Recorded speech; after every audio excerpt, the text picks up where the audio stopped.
Vamos à segunda parte da aula de incontinência urinária. Vamos falar agora de mecanismos de continência. Vamos lá.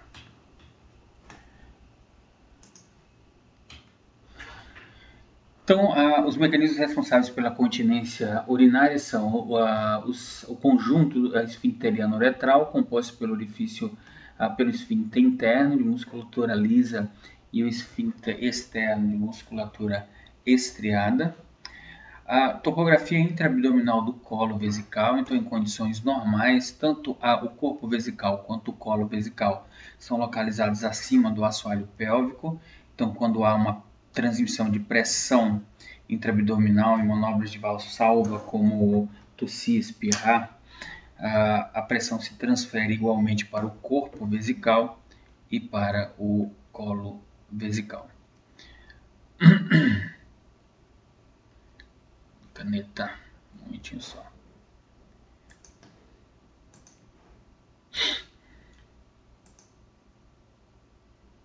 Caneta preta, ok? Então vamos lá. Um outro mecanismo foi aquele que já foi dito anteriormente, a coaptação o coxim periuretral. Então, ao longo da uretra, a uretra ela é comprimida, melhor dizendo, por um coxim adiposo e vascular, que é o chamado coxim periuretral. Ele participa na coaptação da uretra. Então, funciona mais ou menos assim. Deixa eu colocar uma caneta branca aqui. Então, a uretra, ela passa por um canal, ela tá dentro de um canal. E aqui vem a uretra. E ao redor dela existem vasos, como está demonstrado aqui, vasos e tecido gorduroso. Isso forma um coxim que, entre aspas, aperta a uretra e deixa ela bem comprimidinha aqui. Então, o tônus da uretra ela é sempre mais alto. Algumas condições, como por exemplo o hipoestrogenismo decorrente da menopausa, faz com que esse coxim periuretral ele fique mais frouxo e a uretra então ela fica mais, o lumen uretral ele fica maior, com uma menor pressão. Aqui a pressão ela é maior e aqui a pressão ela é menor. Uma outra coisa é a integridade do assoalho pélvico, que vai manter tanto a bexiga quanto o colo vesical na sua posição normal. Essa posição anatômica da bexiga sobre o assoalho pélvico permite que exista um ângulo de inclinação uretral e uretrovesical, que ele deve ter um determinado, com licença, ele deve ter um determinado ângulo, determinado valor, não consigo aqui.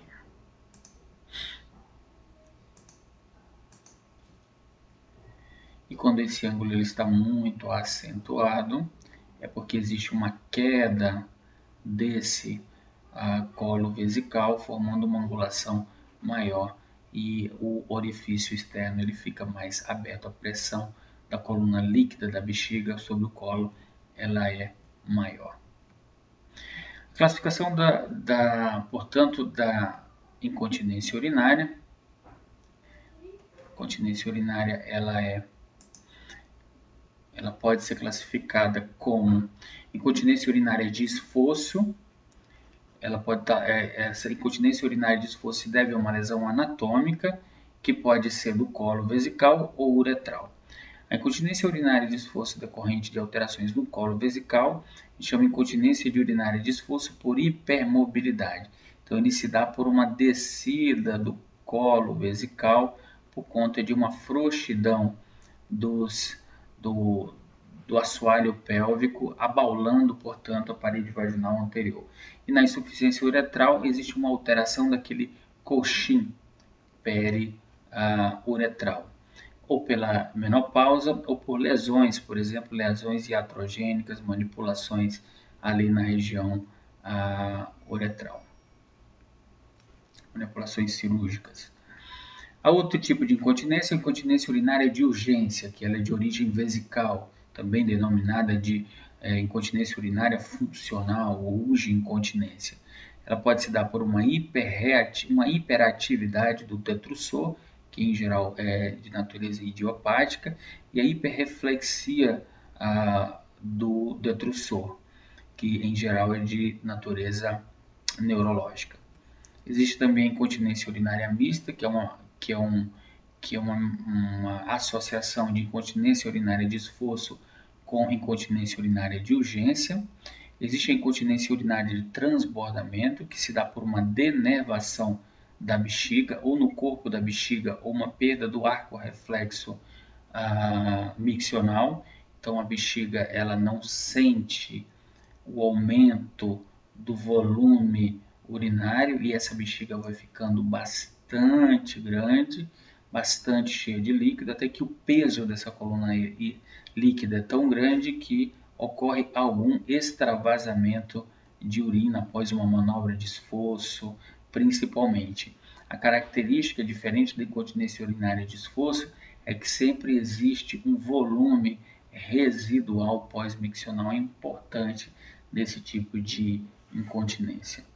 E as fístulas urogenitais, que não vão ser muito abordadas nesse tipo de aula que a gente vai dar, porque é um capítulo à parte, mas elas são, em geral, iatrogênicas e causam bypasses, atalhos entre a bexiga e o canal vaginal. Então, a característica principal desse tipo de incontinência é a perda contínua de urina, enquanto que a incontinência urinária de esforço ela é associada com manobras de Valsalva, tossir, espirrar, dar uma gargalhada. A incontinência urinária de urgência ela é caracterizada por uma percepção da paciente de uma vontade iminente de urinar e que ela não consegue segurar. O paciente sente vontade de urinar e não consegue chegar no banheiro. A incontinência urinária mista é uma associação, uma mistura dessas duas situações clínicas, e a incontinência urinária por transbordamento, em geral, ela é percebida e diagnosticada em pacientes com alterações neurológicas. Aqui mostrando a diferença entre a incontinência urinária de esforço,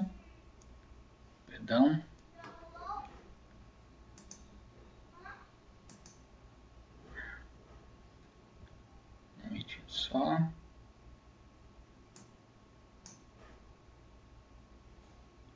Ok.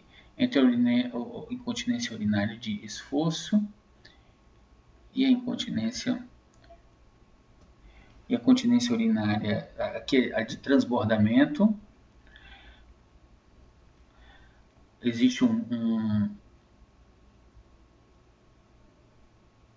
ela pode acontecer porque existe uma estenose aqui, um bloqueio uretral, ou ela pode acontecer porque existe uma sobredistensão com lesão neurológica da bexiga, uma denervação da parede vesical. Existe a incontinência urinária por estresse e é decorrente do relaxamento da musculatura pélvica, e ela ocorre sempre que há aumento da pressão intraabdominal. E existe a urge-incontinência, que pode ser por hipersensibilidade, infecção, por desordens neurológicas ou mesmo idiopática. E a característica é a contração não inibida do músculo detrusor, que clinicamente é percebida como uma urgência miccional.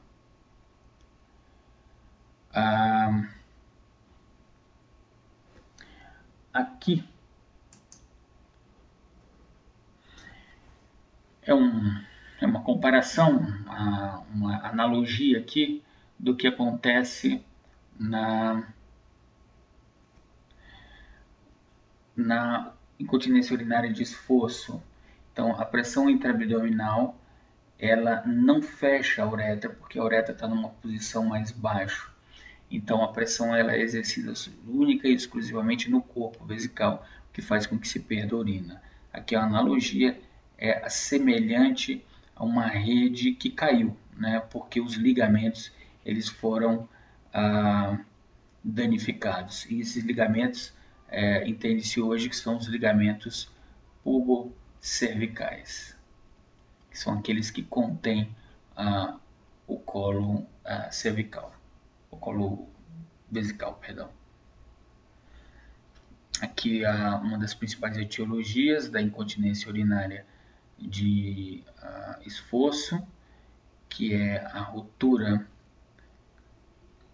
desse assoalho pélvico por um parto prolongado, ou um parto mal assistido, ou um parto desproporcional, que a gente chama de parto macrossômico. Que é o mecanismo, né? O paciente tosse, vai perder a urina. Hoje, incontinência, em geral, ela é decorrente ou de uma ação neurológica, ou de alguma doença crônica, como diabetes, ou mesmo de natureza idiopática, ou até por infecção. Então, o diagnóstico ele se dá pela anamnese, pela adoção de um diário miccional e por elementos do exame físico e de exames complementares. Na anamnese, a gente tem que prestar bastante atenção na queixa, né? Se a paciente tem queixa de urgência, se ela tem queixa de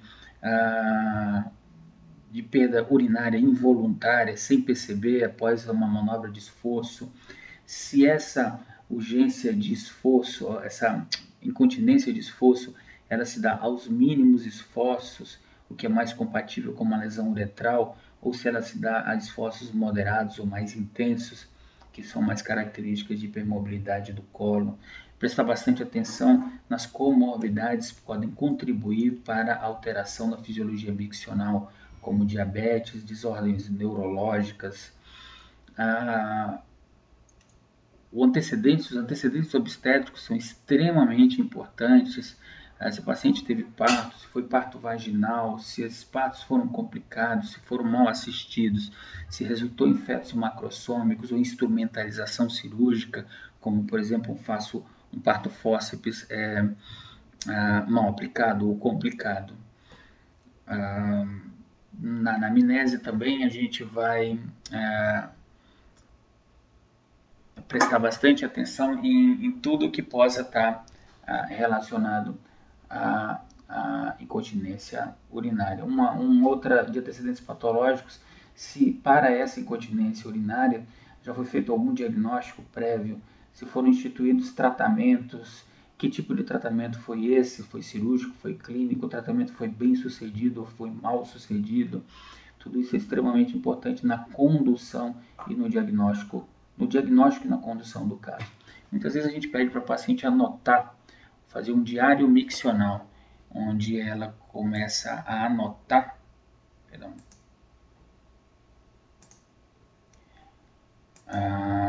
o padrão miccional, quantas vezes ela urina, se está associado com algum evento de tosse, de hiperidratação, se acontece à noite, se acorda ou não para urinar, se a urina é acompanhada de sintomas de urgência, disúrias, polaciúrias, tudo isso é anotado num diário e isso entregue para o médico, que vai ter uma visão muito mais pormenorizada dos sintomas, porque é muito difícil muitas vezes é muito difícil numa primeira consulta a gente conseguir todas essas informações. O exame físico geral vai observar algumas condições clínicas que podem predispor à incontinência urinária, por exemplo, a obesidade, por exemplo, sinais de DPOC, paciente com tosse, com sinais de enfisema, de doença pulmonar obstrutiva crônica, são pacientes com a pressão intraabdominal repetidamente aumentada por conta do esforço de tossir. Essas pacientes são mais predispostas a terem uma incontinência urinária, principalmente por esforço. O exame neurológico, né, alterações neurológicas periféricas, são testados alguns reflexos, por exemplo, o reflexo clitoridiano, ao se estimular o clitóris com a ponta de um cotonete, como arco reflexo, a contração anal. Se isso acontece, é um indicativo de que as vias sacrais estão íntegras, então exclui um diagnóstico de hiperreatividade do músculo detrusor decorrente de alguma alteração de bloqueio parasimpático.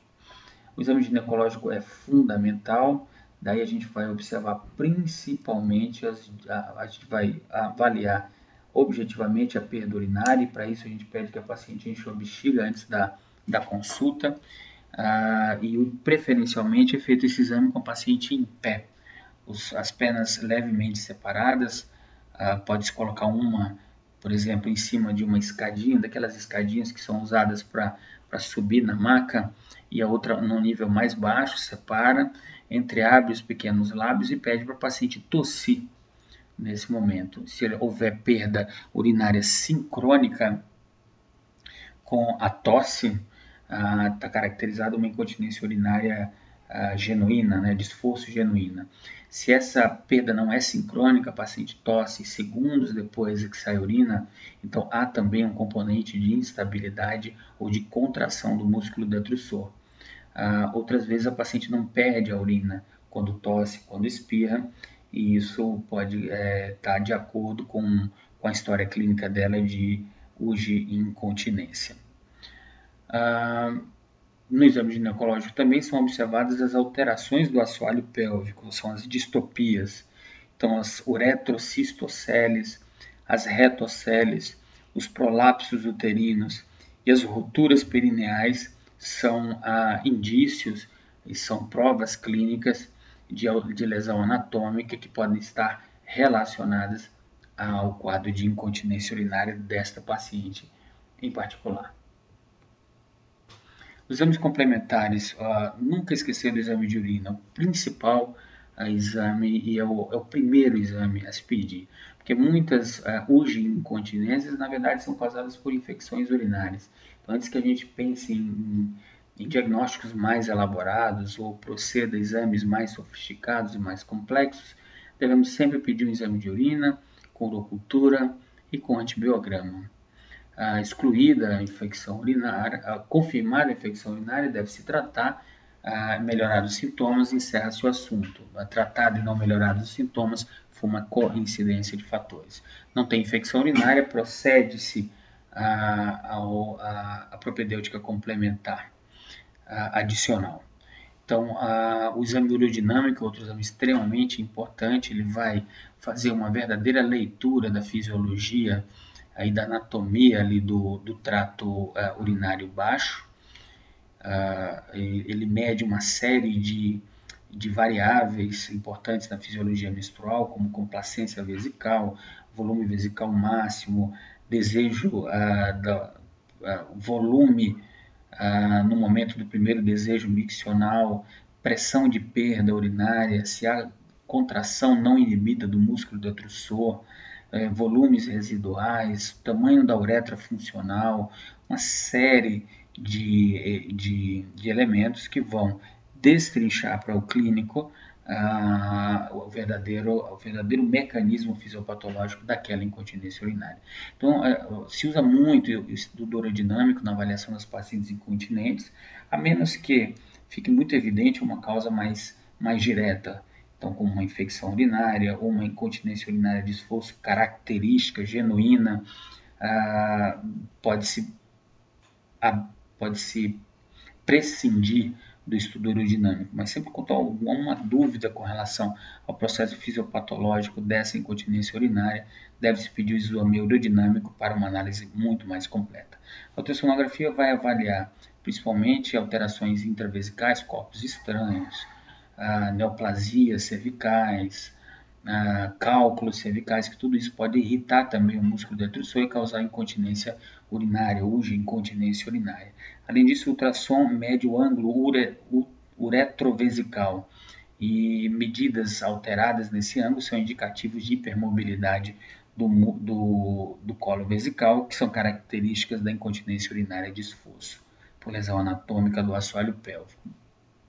A uretrocistoscopia também pode ser pedida, principalmente na suspeita de patologias vesicais, como aquelas faladas anteriormente, cálculos, pólipos, nódulos, carcinoma de bexiga, tudo isso pode cursar também com urge incontinência.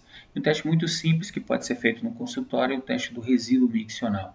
Então, após o exame ginecológico, após o exame, aquelas manobras de Valsalva anteriormente descritas, o médico coloca uma sonda uretral de alívio e mede o resíduo miccional.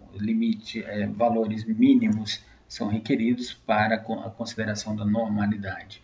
Então, a partir de determinado valor de resíduo miccional, pode-se considerar que essa bexiga está retendo a urina, ou perdendo ou esvaziando incompletamente essa urina, que pode ser sinal de alterações neurológicas.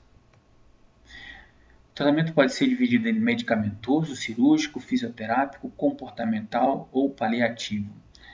Existe uma mudança agora nos paradigmas do tratamento da incontinência urinária e a tendência é que ele seja cada vez menos cirúrgico ou que as cirurgias sejam cada vez menores e mais simplificadas e um campo muito grande, um espaço muito grande está sendo ocupado pelos medicamentos, pela terapia comportamental e também muito pela fisioterapia de reabilitação do assoalho pélvico e do trato genital inferior, trato urinário inferior, perdão. Então, com relação aos medicamentos, né, a gente pode classificar entre drogas que relaxam a bexiga.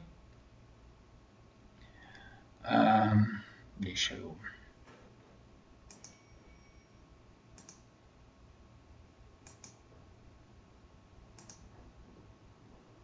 Ok. Entre drogas que relaxam a bexiga, que são os anticolinérgicos. Existem hoje vários anticolinérgicos disponíveis no mercado, cada vez mais seletivos para o músculo detrusor, mas eles são parasimpaticolíticos, né?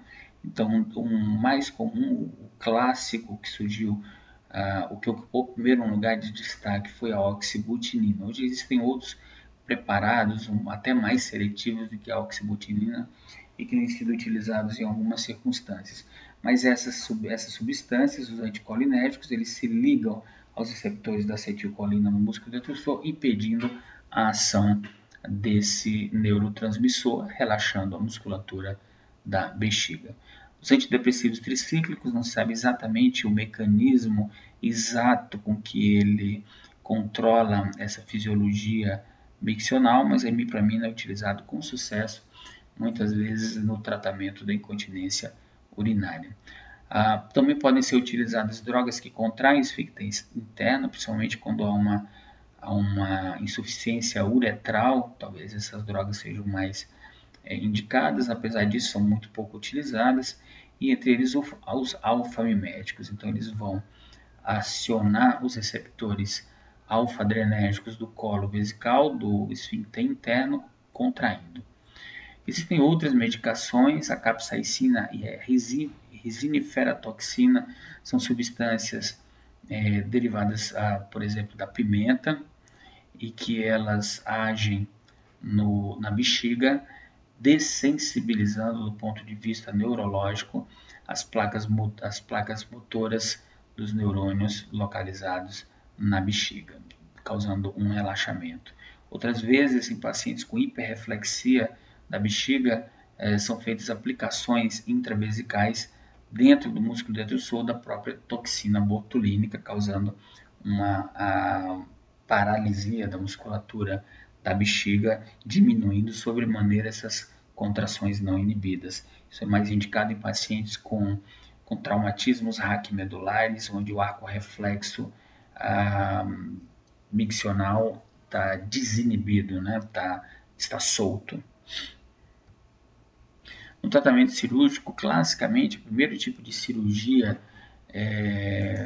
bolada para o tratamento foi a cirurgia de Kelly Kennedy, em que se faziam ressecções do excesso da mucosa vaginal nas distopias, nas cistocélias, e se faziam círculos, suturas circulares naquela fáscia vésico-vaginal que estava rota, e se levantava esse colo vesical. O problema da cirurgia de Kelly Kennedy é que a taxa de recidiva de 5 anos era altíssima, e é um procedimento cirúrgico que foi abandonado. Hoje em dia não se faz mais cirurgia de Kelly Kennedy para tratamento de incontinência urinária. Um outro tipo de cirurgia é a colpofixação retopúbica. Que é isso, né? Então, a bexiga caída, o procedimento era, a partir do colo vesical, no tecido para-uretral, eram passados 2 ou 3, 2 pontos de cada lado, e esses pontos eram fixados na região do pubis ou no ligamento de Cooper, como é no caso da cirurgia de Busch. E como se fosse uma marionete, esse colo vesical ele é puxado para cima para uma posição intraabdominal. É uma cirurgia muito boa, muito eficiente. O problema é que ela é muito operador dependente. Então, para saber exatamente o grau de tração necessária para uma angulação uretrovaginal, uretrovesical adequada, dependia de uma curva de aprendizado que não era pequena, acreditava-se que 20 a 30 casos de curva de aprendizado pelo menos. Então, é uma cirurgia pouco reprodutível. Por conta dessa dificuldade da cirurgia de Busch, se estabeleceram conceitos de cirurgia de sling. Sling é uma tipóia. Então, o colo vesical ele está baixo e é passado uma fita de material sintético por baixo desse colo vesical e essa fita ela é fixada lá na poneurose do abdômen. Deixa eu ver se eu consigo colocar alguma coisa para vocês aqui em termos desse tipo de cirurgia. Um momentinho só.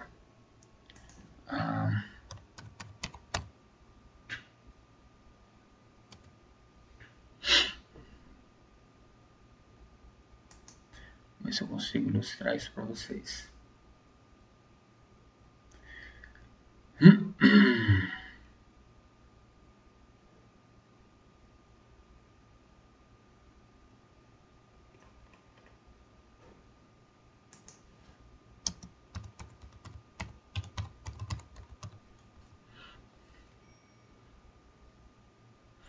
Pronto. Eu acho que esse aqui tá bom.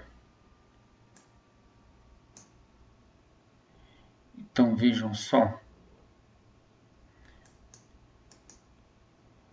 Copiar a imagem.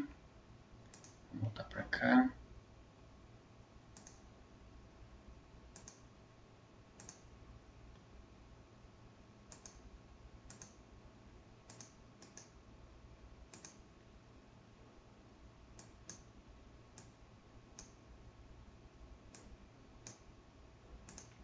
Dando certo. Só mais uma tentativa.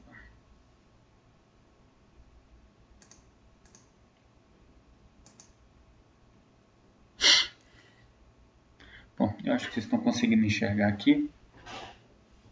Então, no sling é isso. O colo vesical mais baixo, ele é apoiado por uma malha sintética que passa, por exemplo, pela fossa obturatória. Existem vários caminhos para ela percorrer.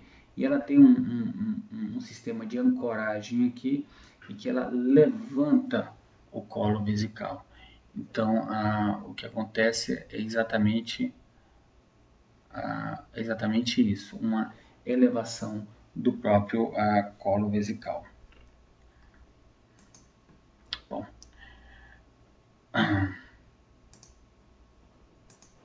vamos lá, vamos prosseguir. Aqui eu acho que tem um vídeo de cirurgia de Busch que eu queria que vocês vissem. Então aqui é o espaço pré-vesical, está se abrindo aqui, que chama espaço de Retzius.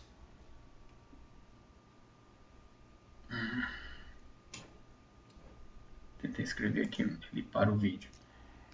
Então vamos lá, vamos seguir no vídeo. Então o espaço pré-vesical, que é o espaço de Retzius, ele vai abrindo. Isso aqui é uma cirurgia vídeo laparoscópica. Aqui existe esse tecido, essa é uma área bem vascularizada, tem que ter bastante cuidado na dissecção. Daqui a pouco vocês vão perceber onde está a bexiga.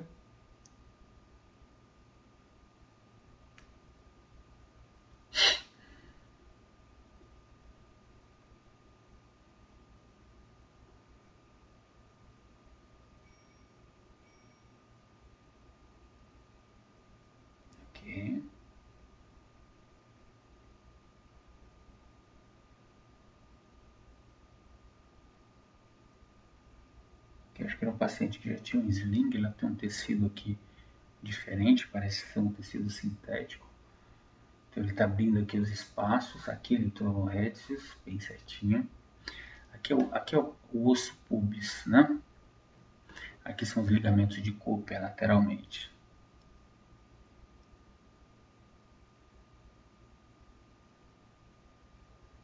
Continua abrindo os espaços. Na metade do vídeo.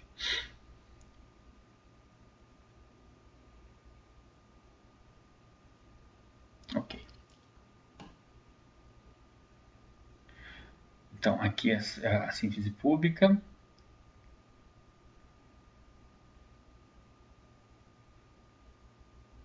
Aqui. E agora vocês vão ver que aqui está o colo vesical. Está dissecando um pouco mais.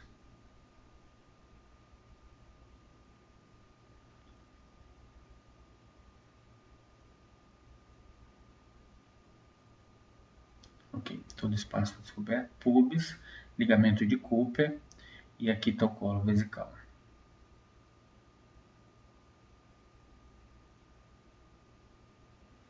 Vão ser dados pontos aqui no tecido paravaginal e ligados aqui ao ligamento de Cooper. Vou tentar acelerar um pouquinho. Aqui o fio está passando no ligamento de Cooper, está passando no tecido vaginal paralelo ao colo vesical. E veja só, como se fosse uma marionete, ele traciona esse colo vesical para frente. Aqui é feito como é que é mostrado, como é que é feito isso. Esses pontos são dados aqui de um lado, depois vão ser dados do outro. Antigamente existia a MMK, que era o Marshall McCarthy Kentz, que era uma outra técnica, que o ponto era dado exatamente atrás da síntese pública. Isso dava muita osteite pública e esse era um tipo de cirurgia que complicava muito. Então o Bush é uma variante do MMK. Então tá vendo aqui 2 pontos de cada lado, ligando o tecido o tecido vaginal para paralelo ao colo vesical no ligamento de Cooper. Então isso eleva a vagina, que por consequente leva o colo vesical de novo para sua posição intra-abdominal. A cirurgia de sling é muito mais simples, você faz com anestesia local, muitas vezes e passa eu vou mostrar para vocês 2 agulhas grandes para poder fixar isso na síntese pública. Ok, ele está fechando a cavidade e acabou.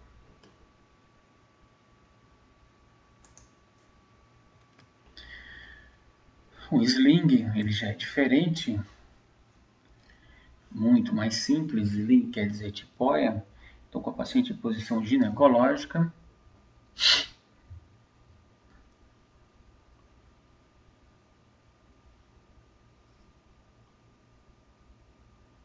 vamos lá.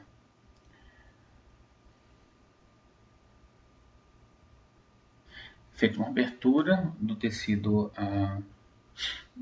vaginal. Aqui são as relações anatômicas que ele está colocando para onde vai passar É feita uma pequena incisão para cá, mais ou menos na linha inguinocrural. Que é a relação anatômica com o dedo na posição vaginal, para não passar no ureter. É passada essa agulha curva e ela sai pela vagina. Essa agulha ela traz consigo uma fita, um tape, que é o TVT, Tension Vaginal Tape, e do outro lado é passado também do mesmo jeito. É feito um cuidado para se não comprimir demais a uretra, que é uma complicação possível desse tipo de cirurgia. Essas fitas são ajustadas, elas têm uns ganchinhos aqui. Então, quando se traciona na posição correta, com uma tesoura, corta-se o excesso e dá-se o ponto aqui e fecha-se a vagina. Acabou o procedimento. Procedimento mais simples. Existe só o risco de rejeição a essas fitas e tem que ter bastante cuidado para não comprimir demais a uretra e transformar uma incontinência urinária em uma retenção urinária. Aqui é uma visão em 3D de como fica, qual o princípio da cirurgia, que é o da elevação do colo vesical com essa fita de material sintético. Ok, são os dois principais procedimentos cirúrgicos, cirurgia de Busch e cirurgia de sling. Hoje o Busch é mais laparoscópico e a cirurgia de sling é o procedimento mais utilizado. Hoje a fisioterapia ocupa um espaço muito interessante. A fisioterapia, curiosamente, o princípio da fisioterapia é o fortalecimento da musculatura do assoalho pélvico, melhorando a distopia dos órgãos urinários, né, dos órgãos genitais internos, dos órgãos pélvicos, melhor dizendo, e melhorando a posição do colo vesical. Então, é como se fosse, entre aspas, uma malhação da região do assoalho pélvico.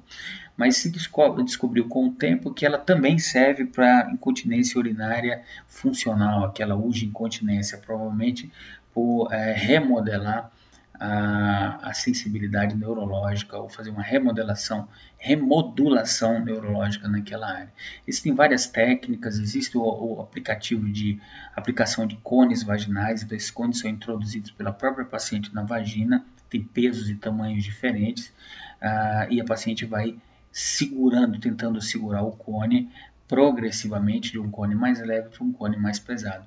Isso vai fazendo com que a paciente consiga contrair a musculatura do assoalho pélvico. Isso por si só pode melhorar, principalmente as incontinências urinárias leves, de esforço leves a moderados. Aqui algum tipo de exercício, é feito biofeedback também, que a paciente são feitos choquezinhos na eletroestimulação, são feitos choques na musculatura do assoalho pélvico para fortalecer essa musculatura.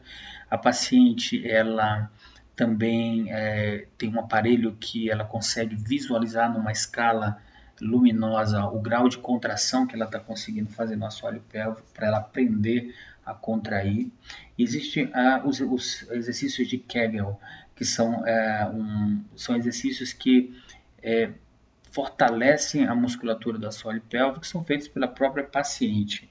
Ela aprende a contrair a musculatura e ela faz isso várias vezes ao dia.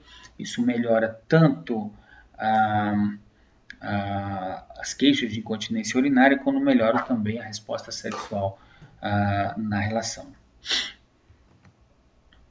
Comportamental, muitas vezes o que você precisa é reeducar, fazer uma reeducação miccional para essa paciente.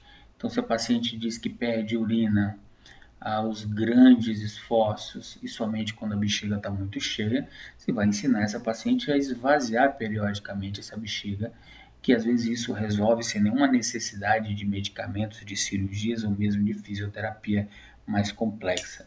Outra indicação para esses comportamentais, sempre as incontinências urinárias leves, né? Em pacientes com alto risco cirúrgico ou com contraindicação ou intolerância aos medicamentos utilizados. Bom, não é bem isso, né? Paliativo, principalmente em pacientes idosos, pacientes com alto risco cirúrgico ou medicamentoso, são colocadas algumas estratégias paliativas, como o uso de fraldas, contentores de urina, ou até mesmo o uso de plugs, que são dispositivos colocados na uretra com a finalidade de obstruir o orifício externo, como se fosse, entre aspas, uma tomada, né? um tampão que a paciente coloca e retira quando bem quiser. Então, ela vai conseguir segurar a urina através desse mecanismo. Obviamente, isso é exceção quando são utilizados em pacientes idosos, pacientes idosas com muitas comorbidades, com contraindicação para a cirurgia ou contraindicação para o tratamento farmacológico proposto. Um outro tipo aqui mostra o plug. Aqui são os pressários, que são instrumentos ou dispositivos que são colocados dentro da vagina e ele eleva os órgãos genitais internos, restituindo a posição anatômica do colo, melhorando o grau ou resolvendo o grau de incontinência. Também são utilizados em pacientes com alto risco cirúrgico. Bom, essas eram as considerações para a aula de incontinência urinária. Eu quero que vocês vejam e revejam esse vídeo e o vídeo que trata da fisiologia, para que a gente possa discutir em aula os elementos pontuais do ponto de vista prático, do ponto de vista da clínica. Ok, era isso.